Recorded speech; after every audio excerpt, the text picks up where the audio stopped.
Well, the president talked about having a real conversation before the Urban League, and one of the things he addressed was education and the role of parents being involved in their children's education. And he specifically said he sometimes gets in trouble when he's before a black audience, and he specifically talks about parents, black parents, also taking responsibility. Here's how he put it today.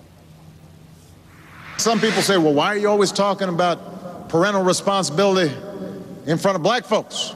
Michelle and I happen to be black parents, so I may add a little oomph to it when I'm talking to black parents.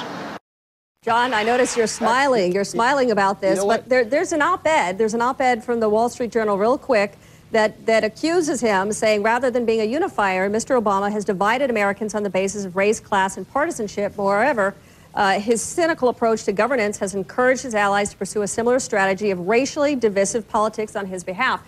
Is it right, is it appropriate for the president to acknowledge that he does have an affinity for the black community, that he does in some ways speak differently, act differently, feel differently in front of that audience? Of course. I mean, as President Obama's joked, you know, he was black before the election. He's going to reflect his unique experience, as we all do. And the idea that President Obama has tried to cynically divide this nation along racial or partisan lines, it seems to me itself so cynical. Yes, there are people who do try to divide us. There are people who try to hijack our debates in this country around partisan lines, along racial lines. But this particular president is not one of them. And that argument itself seems to me to be just baseless.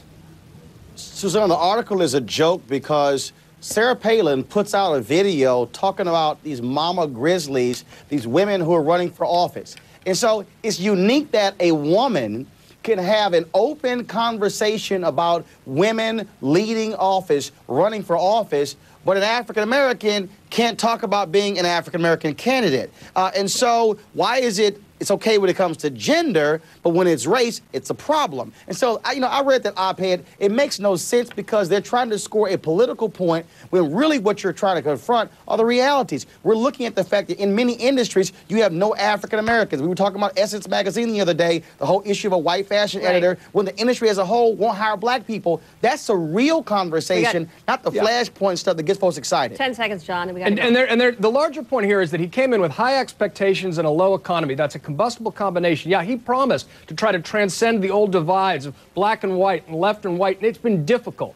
But you know what? That does not mean that effort to transcend them is itself a setup for failure. That is an important effort that we all should be engaged in our politics. John Avlon, you must try. Roland Martin, absolutely. Thank you so much for joining us.